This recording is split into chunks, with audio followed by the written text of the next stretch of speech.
말씀은 창세기 25장 1절에서 6절인데요. 오늘은 1절과 2절만 읽도록 하겠습니다. 창세기 25장 1절과 2절입니다. 제가 읽겠습니다. 아브라함이 후처를 취하였으니 그 이름은 구두라라. 그가 시므란과 욕산과 무단과 미디안과 이스박과 수아를 낳았고, 아멘.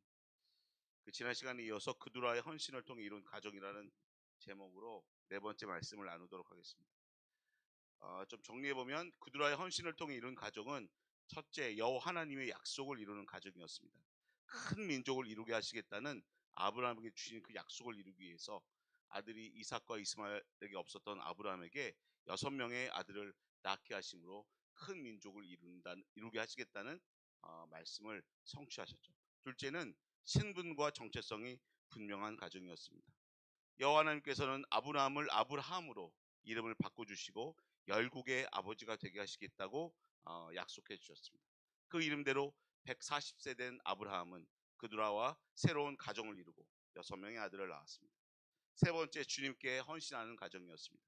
그두라의 이름이 분양하다, 불사르다, 향내 풍기다라는 히브리어 카타르에서 유래된 것과 같이 그두라는 아브라함을 만나 자신의 몸을 분양하고 불사르는 삶을 통해 6명의 아들을 낳았습니다. 오늘날 구원받은 성도가 있는 가정 또한 바로 교회의 머리 되신 주님께 헌신해야 되는데 복음의 사명의 기도에 헌신하는 삶을 사는 것을 예표하고 있다고 말씀드렸습니다. 그두라의 헌신을 통해서 6명의 아들을 낳았습니다. 시편 127편 3절에서 5절에 보면 자식은 여호와의 주신 기업이요 태의 열매는 그의 상급이로다 라고 말씀하고 있습니다. 계속 읽어보면 젊은 자의 자식은 장사의 수중의 화살 같으니 이것이 그 전통에 가득한 자는 복되도다. 저희가 성문에서 그 원수와 말할 때 수치를 당치 아니하리로다 라고 되어 있습니다. 오늘날 그두라의 헌신을 통해 낳은 6명의 아들의 이름의 그 영적 의미를 한번 하나하나 짚어보고 그것을 긍정적인 측면에서 한번 적용해 보도록 하겠습니다. 그러니까 그두라가 6명의 아들을 낳았는데 그 아들의 이름을 긍정적으로 적용해서 그렇다면 어떤 복을 받았을까? 그 복을 나도 하나님의 뜻을 이루는 가정이고, 그리고 나 또한 교회 헌신하는 가정이고, 그리고 신분과 정체성이 분명한 가정이라면 그두라가 낳았던 그 자식의 이름들처럼 내 가정에도 그런 열매가 반드시 맺어진다는 확신을 우리는 가져야겠습니다. 창세기 25장 2절, 우리 2절만 함께 읽어보도록 하겠습니다. 6명의 아들의 이름 한번 살펴보겠습니다. 시작. 그가 시므란과 욕산과 무단과 미디안과 이스박과 수아를 낳았고, 그두라의 가정에게 주시는 첫 번째 복은 시므란의 복입니다. 시므란은 히브리어로 지므란인데요, 자마르라는 단어에서 유래되었습니다. 자마르는 찬양하다, 노래하다라는 의미입니다. 시므란이 아브라함에게 기쁨과 즐거움이 되는 것처럼 시므란의 복을 받아 예수님께 기쁨이 되고 하나님께 영광을 올려드리는 그런 복을 받게 되는 것이죠. 또한 교회에서도 세상에서도 하나님을 찬양하는 가정이 되는 것입니다. 시편 146편 한번 찾아보겠습니다.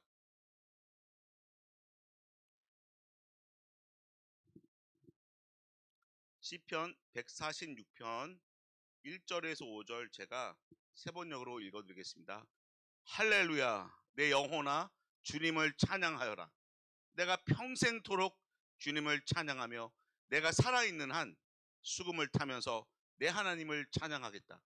너희는 힘있는 고관을 의지하지 말며 구원할 능력이 없는 사람들을 의지하지 말아라. 사람은 숨 한 번 끊어지면 흙으로 돌아가니 그가 세운 모든 계획이 바로 그날로 다 사라지고 만다. 야곱의 하나님을 자기의 도움으로 삼고 자기 하나님이신 주님께 희망을 거는 사람은 복이 있다. 아멘. 예수 그리스도의 십자가 구속을 믿음으로 구원의 확신과 감격 가운데 여호와 하나님을 찬양하는 자는, 그러니까 여호와 하나님께 소망을 두는 자고, 여호와 하나님께 소망을 두는 것 자체가 복이라고 시편 기자는 말하고 있습니다. 이와 반대로 사람을 의지해서는 안 되는 것이라고 경고하고 있습니다. 왜 사람을 의지해서는 안 되는 것일까요? 아무리 재물이 많은 사람일지라도, 아무리 지혜가 많은 사람일지라도 사람이 스스로 해결하지 못하는 죽음 앞에 모든 계획은 그날로 다 사라지고 말기 때문입니다. 그러므로 영원하신 하나님께 소망을 두라고 말하고 있습니다. 그래서 잠언 16장 9절에서 다음과 같이 말씀하고 있습니다. 사람이 마음으로 자기의 길을 계획할지라도 그 걸음을 인도하는 자는 여호와이시니라. 아무리 좋은 계획을 세우고 또한 계획대로 착실히 실행할지라도 결국에는 그 일을 실행하는 사람의 발걸음을 인도하는 여호와 하나님께 달려 있다는 것이죠. 그 발걸음을 죽음으로 멈추면 어떠한 계획도 어떠한 실행력도 그 앞에 아무런 의미가 없기 때문에 여호와 하나님을 의지하지 않고 사람을 의지하면, 세상을 의지하면, 자신을 의지하면 그것이 무슨 의미가 있겠냐고 말하고 있는 것입니다. 잠언 16장 1절에서 마음의 경영은 사람에게 있어도 말의 응답은 여호와께로 나느니라. 33절에서 사람이 제비는 뽑으나 이를 작정하기는 여호와께 있느니라 라고 되어 있습니다. 제비를 뽑는 것조차도 결국 결정권은 결재권은 하나님께 달려있다는 것을 알아야 된다라고 얘기하는 것이죠. 결국 하나님의 주권적 역사하심으로 인간의 모든 생사업이 결정되므로 하나님을 찬양하고 의지해야 하는 것입니다. 그래서 잠언 16장 3절에 보면 너의 행사를 여호와께 맡기라. 그리하면 너의 경영하는 것이 이루리라. 계속해서 7절에 보면 사람의 행위가 여호와를 기쁘시게 하면 그 사람의 원수라도 그로 더불어 화목하게 하시느니라. 여호와 하나님을 찬양하고 하나님을 의지할 때 그 원수가 나와 화목하게 되는 역사가 일어나게 된다고 하나님이 말씀하신 것이죠. 또한 20절에 보면 삼가 말씀에 주의하는 자는 좋은 것을 얻나니 여호와를 의지하는 자가 복이 있느니라. 여호와를 의지한다는 것은 바로 예배 가운데 주신 말씀을 주의한다는 것을 말하고 있습니다. 결국 하나님을 찬양하고 하나님께 소망을 두는 자는 세상과 사람과 자신이 아니라 하나님을 의지하는 자이며, 이런 사람에게 하나님께서는 약속의 말씀을 주시고 그 말씀을 이루어 주신 것입니다. 그러니까 말씀을 그냥 들려주신 것이 아니라 내게 주신 말씀으로 믿어지게 된다는 겁니다. 내가 하나님을 찬양할 때, 하나님을 의지할 때 그 사람에게 그 말씀이 의지되도록, 그 말씀이 들려지도록 하게 된다는 것이죠. 시편 146편 5절에 보면 하나님에게 그 소망을 두는 자는 복이 있도다라고 우리가 처음에 읽었던 말씀이 나와 있죠. 그 복에 해당되는 단어가 히브리어 에쉐르입니다. 그러니까 하나님께서 약속해 주신 말씀이 성취될 수 있도록 말씀을 나를 위한 것으로 믿고 그 말씀에 순종하며 직행하는 삶을 살 수 있도록 마음을 주시고 모든 상황과 환경을 만져주셔서 결국에는 삶의 복을 받게 되며 이로 인해 하나님을 더욱더 찬양하고 영광 올려드리는 삶을 살게 된다는 것입니다. 그들의 가족에게 주시는 두 번째 복은 어떤 복일까요? 욕산의 복입니다. 욕산은 히브리어로 요쿠산인데요, 야코시에서 유래되었습니다. 야코시는 사냥하다, 올무를 놓다라는 의미입니다. 이것을 긍정적으로 한번 적용해 본다면 구체적이고 명확한 복음을 전해서 택자들을 붙잡는 전도의 능력을 받게 되는 것입니다. 이를 통해 복음을 전하는 증인의 사명을 감당하며 영원한 천국에서 누릴 풍성한 복을 받게 되는 것입니다. 뿐만 아니라 이단에 빠진 영혼들에게 정확한 반증 교리를 전해서 이단을 대처할 수 있는 능력 또한 받게 되는 것입니다. 이런 전도의 능력, 이런 복음을 전하는 능력, 그것은 누가 받는 것일까요? 여호와 하나님께서는 구원받은 성도에게 권세와 능력을 주셨습니다. 첫째는 하나님의 자녀가 되는 권세죠. 둘째는 복음의 능력입니다. 하나님의 자녀라는 신분과 정체성, 그리고 복음의 증인으로 삶을 살아가야겠다는 사명을 가진 사람에게는 거짓 교리와 이단을 대처해야 되므로 이를 분별할 수 있는 지혜 또한 주시는 것입니다. 그러니까 이 능력은 구원받은 성도에게 다 줬다는 것이죠. 요한복음 1장 12절에 보면 영접하는 자 곧 그 이름을 믿는 자들에게는 하나님의 자녀가 되는 권세를 주셨으니 모두 다 예수 이름을 믿을 때 바로 하나님의 자녀 되는 권세를 주었다는 거죠. 그리고 사도행전 1장 8절에 오직 성령이 너에게 임하시면 너희가 권능을 받고, 성령이 임했을 때 죄사함 받고 거듭난다는 약속의 말씀이 믿어지고 성령께서 인쳐 주셨을 때 그때 권능, 복음의 능력을 받게 된다는 것입니다. 그 받았으니까 나는 너를 예루살렘과 온 유대와 사마리아와 땅끝까지 이르러 내 증인이 되게 할 거야라고 예수님의 의지를 천명하고 있는 것이죠. 그러니까 구원받은 사람은 바로 이와 같이 그 권세로, 그 능력으로 복음을 전할 수밖에 없는 삶을, 비로소 공생의 삶을 시작할 수 있게 새로 태어난다는 것을 얘기하고 있습니다. 그런데 왜 누구는 복음을 잘 전하고 왜 누구는 복음을 잘 전하지 않을까요? 저는 두 가지로 보고 있습니다. 첫째는 나는 그런 복음을 잘 전할 수 있는 내 교제권 안에 머무르고 있느냐, 아니면 예전에 내 마음이 편한, 내가 쉽게 있고 싶은 그런 교제권, 그런 환경 안에 있느냐. 또 하나는 나는 그런 말을 하기 위해서, 복음을 전하기 위해서 스스로 훈련을 하고 있느냐. 사람이 언어를 습득하는 과정을 보면 환경과 훈련에 상당히 영향을 받게 됩니다. 그래서 대부분의 언어학자들은 언어는, 말하는 능력은 선천적인 것이 아니라 대부분 후천적인 것에 의해서 지배된다라고 얘기하고 있습니다. 사람이 태어나서 어떤 환경에 있는지에 따라서, 그리고 자라면서 받은 언어 훈련의 양과 질에 따라서 말을 잘하는 사람이 될 수도 있고 말을 잘하지 못하는 사람이 될 수도 있다는 것입니다. 그러므로 말을 잘하는 것은 선천적이라보다는 후천적이라고 할 수 있습니다. 구원받은 성도 또한 마찬가지입니다. 하나님의 자녀라는 신분에 대한 확신을 갖고 복음을 전할 수 있는 능력을 받았다고 할지라도 지속적으로 말씀을 듣고 글로 정리하고 말을 하는 훈련을 반복하지 않는다면, 또한 참복음이 선포되는 교회에서 좋은 교제권을 갖지 못한다면 그 능력은 발현되지 못하는 것입니다. 다른 사람들이 말을 할 때 주의 깊게 말을 듣고 그 사람의 언어로 그들과 대화하는 것이 아니라 아무 듣지도 않고 내 얘기만 계속하는 사람은 말이 늘질 않는 거죠. 가끔 제가 교제하다 보면 한 10명이 이제 돌아가면서 교제하지 않습니까? 그러면 한 8명 정도는 자기가 무슨 말을 할지 그 생각만 하고 있는 거예요. 그러니까 상대방이 무슨 교제를 하는지 듣지를 않아. 그리고 이제 나중에 한번 제가 교제 리더니까 한번 돌아가서 이분이 어떤 얘기를 했는지 한번 우리 돌아가면서 받은 은혜를 나눠봅시다. 그러니까 목사님 주신 말씀에 교제한 내용을 돌아가면서 은혜를 나눠봅시다 그러면은 기억이 안 나는데. 왜요? 제가 교제할 그것만 생각하고 있었습니다. 그러니까 교제가 또 긴장도 되기 때문에 저 이해는 되는데, 그럼 교제란 뭐냐?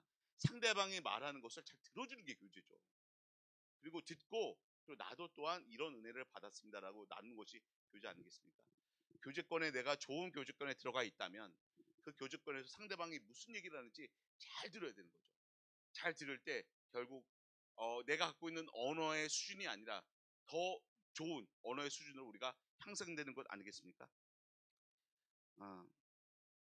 그래서 우리는 지속적으로 말씀을 듣고 또 듣고, 목사님 말씀을 듣고 다른 사람이 교제하는 것을 또 듣고, 내가 좋은 교제권에 갔다면 교제 리더가, 그리고 교제를 잘하는 그런 사람이 말하는 것을 잘 듣고, 그리고 글로 한번 정리해보고 말을 하는 훈련을 계속해서 반복하지 않는다면, 또한 참복음이 선포되는 교회에서 좋은 교제권을 갖지 못한다면 그 능력은 발현되지 못하고 성장하지 못하고 결국 복음의 증인으로 크게 쓰임받지 못하는 것입니다. 우리는 그들의 가족에게 주시는 두 번째 복인 욕산의 복을 신앙생활하는 가운데 풍성한 열매로 거두기 위해서 좋은 교제권이라는 환경에 거하며 말씀을 듣고 정리하여 말을 하는 훈련을 지속적으로 해야겠습니다. 이를 통해 구원의 복음을 전하는 데 있어서, 이단을 대처하는 데 있어서 크게 쓰임받는 우리들이 되어야겠습니다. 끝으로 제가 그 미국의 CNN 방송에 레리 킹 라이브의 진행자인 레리 킹이 전하는 말 잘하는 사람들의 8가지 공통점에 대해서 잠깐 소개하고 마무리하도록 하겠습니다. 말 잘하는 사람들의 8가지 공통점에는, 첫째, 새로운 시각으로 사물을 다른 관점에서 바라봅니다.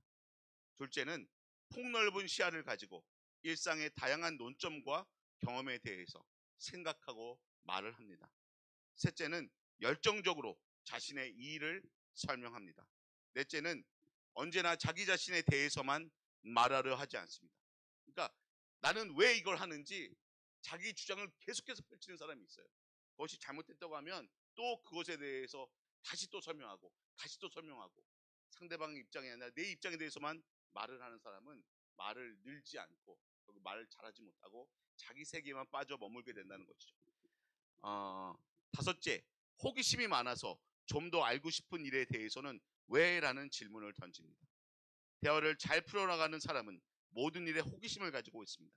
따라서 상대방의 말을 경청하면서 자신의 시야를 넓히고 호기심을 가지고 경청함으로써 새로운 것을 배웁니다. 여섯째, 상대에게 공감을 나타내고 상대의 입장이 되어 말할 줄 압니다. 우리가 가장 말하고 싶은 상대는 자신과 함께 공감하는 사람들입니다. 사람들이 자신이 말하고 느끼는 것을 상대도 확실히 공감해 주길 바라는 것입니다. 일곱 번째는 유머 감각이 있어서 자신에 대한 농담도 꺼리지 않습니다. 너무 심각한 말을 오래 하면 실패합니다. 대화 속에서 자연스럽게 구사하는 유머 감각은 상대방에게 호감을 주게 됩니다. 여덟째, 말하는데 자기 스타일이 있습니다. 자기만의 개성적인 대화 방식을 갖고 있으며 그것을 효과적으로 구사를 합니다. 저는 여덟 번째 쭉 읽어보면서 우리 목사님과 너무나 공통점이 많이 있구나라는 생각을 했습니다. 목사님이 전하는 말씀, 목사님이 교제하는 스타일, 그런 것들을 우리가 제자인 우리들이 함께 나누면서 또한 본받으면서 우리 또한 이와 같은 여덟 가지 요소가 있어서 여덟 가지 요소처럼 나를 만난 사람이 8이라는 숫자처럼 새로운 구원의 체험을 하고 새로운 회복의 체험을 하고 거듭남의 경험을 내가 전하는 말씀과 교제권을 통해서 하는 그런 역사가 일어날 때 우리는 역산의 복을 받게 되는 것이죠. 오늘은 구두라의 가정이 받은 복, 시므란과 욕산에 대해서 함께 살펴보았습니다. 함께 기도하겠습니다. 사랑과 은혜가 풍성하신 하나님 아버지, 십자가 구속의 은혜를 잊지 않고 여호와 하나님을 찬양하며 영원하시고 변치 않은 주님을 의지하는 복된 삶을 살아가게 하여 주시옵소서. 이를 통해 그두라의 가정을 통해 보여주셨던 영육간의 풍성한 복을 받아 누리는 성산의 모든 권속들이 되게 하여 주시옵소서. 이 모든 말씀 우리 구주 예수 그리스도의 이름 받들어 기도드렸습니다. 아멘. 계속해서 담임 목사님과 교회를 위해서 기도해 주시고 교회 안에 있는 환우들과 어려움에 처하는 여러 형제들과 가정들을 위해서 기도해 주시고 각자 기도 제목을 위해서 기도하는 시간을 갖도록 하겠습니다.